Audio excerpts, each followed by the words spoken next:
सबसे पहला आपको मैं थोड़ा सा स्कोर के बारे में बताता हूं कि आपको अगर सिलेक्शन लेना है मोर देन 150, 160, 170 मार्क्स लाना है, क्योंकि 12 से 13 लाख लोगों ने फॉर्म भरा है। अगर सारी वैकेंसीज मिला लें तो लगभग 9000 वैकेंसीज हैं और इसमें 12-13 लाख लोग फाइट कर रहे हैं। कट ऑफ अच्छा जाएगा। एग्जाम के पैटर्न में बदलाव होने की संभावना 100% रहेगी, क्योंकि पहले पटवारी का एग्जाम अलग होता था, अब ग्रुप 2 सब ग्रुप 4 का पार्ट है। तो मेरा आपको मैंने पहले भी वीडियोस में आपसे कहा है कि आप ज्यादा लेवल की तैयारी करें, हाई लेवल की प्रिपरेशन करें, इस उम्मीद से पढ़ें कि पेपर कठिन आ गया तो आप उसके लिए तैयार रहेंगे। ज्यादा भारी पत्थर उठाने की तैयारी करके जाओगे और हल्का पत्थर आएगा चलेगा, लेकिन आपने हल्के पत्थर की तैयारी करी उठाने की और भारी आ गया तो आप दब जाओगे। तो हार्ड लेवल, हाई लेवल की तैयारी शुरू से ही हम लोग आपको करवा रहे हैं, उसी के लिए आपको मानसिक रूप से तैयार रहना है। कुछ चीजें मैं आगे आपको बताऊंगा। देखिए, अगर मेरे हिसाब से आप चलते हैं और अधिकतर स्टूडेंट्स की हम बात करें तो आप देखिए, पहला तो एक मैथ्स, दूसरा आपका सब्जेक्ट हो गया रीजनिंग, ठीक है, तीसरा सब्जेक्ट आपका हो गया हिंदी और चौथा सब्जेक्ट हो गया आपका कंप्यूटर। ठीक है, मैं मोस्ट ऑफ द स्टूडेंट्स की बात कर रहा हूं। मेरा यह मानना है कि आप ये 4 ऐसे सब्जेक्ट्स हैं जहां पे आप 90% से ज्यादा मार्क्स ला सकते हो, क्योंकि ये लगभग सभी से बन जाता है। और अगर सही मायने में बताऊं तो 8 विषय में स्कोरिंग सब्जेक्ट्स यही हैं। ठीक है, मैक्सिमम स्टूडेंट्स की हम बात कर रहे हैं। इसके अलावा क्या बचा भाई? तो आपका एक विषय बचा है इंग्लिश, एक नया विषय जो जुड़ा था उसका नाम है मैनेजमेंट। इसके बाद आपको पढ़ना पड़ता है जीएस प्लस साइंस। ठीक है, और इसके अलावा आपका क्या आ जाता है? इसके अलावा आपका करंट अफेयर्स भी इसी का पार्ट हो जाएगा, है ना, करंट अफेयर्स भी इसी का पार्ट हो जाएगा।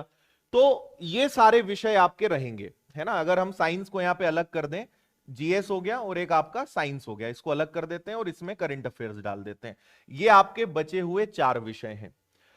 पिछले साल से या उसके पहले का भी ट्रैक रिकॉर्ड देखें अगर व्यापम के एग्जाम्स का, तो मेरा अनुभव यह है, और आपने भी अनुभव ले लिया है, अभी आबकारी एग्जाम्स का, आबकारी कांस्टेबल का भी एग्जाम हुआ, आपने देखा जीएस साइंस कहीं से भी उठा के दे रहे हैं और किसी भी लेवल का कुछ भी पूछ रहे हैं और पैटर्न भी रोज बदल रहा है। तो एक चीज के लिए आप समझ लीजिए कि ये वो विषय है, इंग्लिश तो अधिकतर लोगों की दुखती नस है, मैनेजमेंट नया विषय है। मैं वैसे देख रहा हूं कि कई सारे लोगों ने मैनेजमेंट बहुत अच्छे से कवर कर लिया है और कई लोगों के लिए मैनेजमेंट भी एक स्कोरिंग सब्जेक्ट की लिस्ट में होगा। मैंने जैसा कहा कि मैक्सिमम लोगों के हिसाब से मैं बात कर रहा हूं, कई लोग का डिपेंड करता है, किसी का कुछ अच्छा, किसी का कुछ अच्छा नहीं। बट ओवरऑल अगर बात करें, ये 4 विषय ऐसे हैं जहां पे अक्सर लोगों को दिक्कत आ सकती है, या अधिकतर, क्योंकि एक तो इनकी सीमा नहीं है भाई, साइंस है, जीएस है, history, geography, polity, current affairs, कुछ भी पूछा जा सकता है। तो ये तो डिपेंड करेगा पेपर को देख करके आपसे क्वेश्चंस बन रहे हैं या नहीं बन रहे। लेकिन ये जो क्वेश्चंस हैं, यहां पे आप पक्का ये समझ लीजिए कि इनमें आप 90% नंबर तो ला सकते हो। अगर 200 नंबर की परीक्षा है तो आप समझ लीजिए कि 90 से 95 नंबर आप इन विषयों की सहायता से आराम से ला सकते हो। अगर आप पिछले 1-2-3 महीने से भी बहुत सीरियसली पढ़ रहे हैं तो, और आ जाएंगे, उसकी आपको चिंता नहीं करनी है। लेकिन इनका ध्यान रखना है। अब भाई ये नंबर तो ले आओगे, इनको आपको थोड़ा विशेष ध्यान देना है। यहां पे ना आप 90% लाएं, लेकिन अगर आपने यहां पे 70-80% नंबर भी ले आए तो आपके सिलेक्शन के बहुत हद तक चांसेस हैं, क्योंकि फाइट इनमें ही रहेगी। तो यहां पे आप 100% ले आए, बहुत अच्छी बात है, 90% ले आए। लेकिन अगर आप मेरा सजेशन लेते हैं कि सर स्कोरिंग विषय किसको कहेंगे, तो ये विषय आपके स्कोरिंग रहेंगे।